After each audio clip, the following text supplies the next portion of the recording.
How does he not just tell me? Sir. How does he not come to me and say, Jed, this is my grandson, and there are lots more like him, and there are lots more to come. Can you help us out? Because Damn it, he knows we would have gotten it done.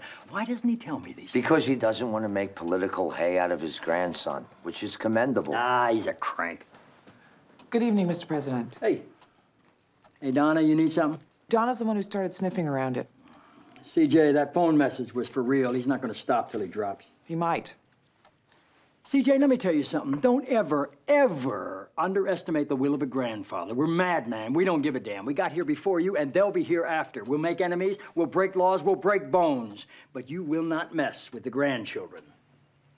There was quite a bit of sugar in the creme de caramel. Yeah. CJ, if I told you to screw the print deadline, what would you want to do right now?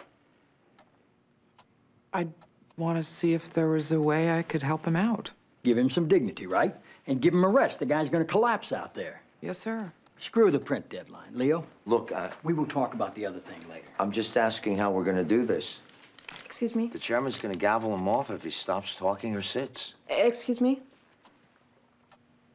What are you doing? I didn't know if I'm supposed to. We usually don't raise our hands. No, it's not the worst idea in the world. The senator's allowed to yield for a question without yielding the floor. What do you mean?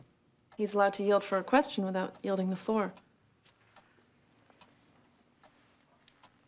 I was in the House. I know nothing about Senate rules. Yes, sir, but Josh does, and he likes to explain things, and, well, I let him. I'm pretty sure it's true, sir. What time is it? Let's wake up a parliamentarian. Yeah, but the problem is the only people who ask questions are senators. We're going to get one of them to walk in there. Charlie! The Senate wants to go home. They want to vote. Yes, sir. I want to call senators. We'll start with our friends. When we're done with those two, we'll go on to the other 98. Yes, sir. Charlie, Yes, ma'am. start with the grandfathers. Yes, ma'am. There's no damn holiday for us either. We'll be in the dining room. CJ, no kidding. Make this happen. Yes, sir. You called whoever you had a relationship with, And if you didn't get anywhere, they got a call from the president. Do I have your word on that, Sarah? we've been at it 20 minutes. We were coming up with nothing until Got it? Senator Tom Grissom of Washington State was headed from his office to the chamber. And everybody started flooding into the communications bullpen to see what would happen. Problem being, of Of course, that Stackhouse would have to know as much about rules and procedures as Donna had and not think we were trying to screw him. We stared at 14 different television sets while calculating in our heads the time it would take Grissom to walk from his office to the floor, and we were in frozen silence while we listened to the rules of blackjack. Unless you were counting cards. And then it happened. Point of order, Mr. Chairman. Mr. Grissom. Will the senator yield for a question? Come on. Mr. Stackhouse? Come on.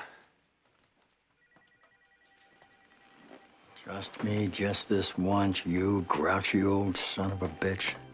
Mr. Chairman, I yield to the senator from Washington for a question. My question is in 22 parts and might take quite a while. Perhaps you'd like to sit and have some water while I ask it. And that was it. Grissom gave him a rest and an opportunity to answer some real questions about autism. And when Grissom was done, McNamara took over. And after McNamara came Gianelli. Grandfathers all. I'm gonna have to finish this up now and go into the press room and explain what happened. There'll be no vote tonight, and the Senate will go home for the week. Since Stackhouse, with our help, blew the print deadline anyway, there's really no reason For Josh not to go back to the conference chairman and reopen the bill. There's so many days here where you can't imagine that anything good will ever happen. You're buried under a black fog of partisanship and self-promotion and Stupidity and a brand of politics that's just plain mean. Yes, Hoynes had us nervous with his admonishment of big oil, and yes, the president was making us nervous too, but that's for tomorrow. Because tonight I've seen a man with no legs stay standing, Dad, and a guy with no voice keep shouting. And if politics brings out the worst in people, then maybe people bring out the best. Because I'm looking at the TV right now, and damn if 28 U.S. senators haven't just walked onto the floor to help. I'll catch the first plane out in the morning, and if you wouldn't mind not turning 70 until tomorrow, that'd be great.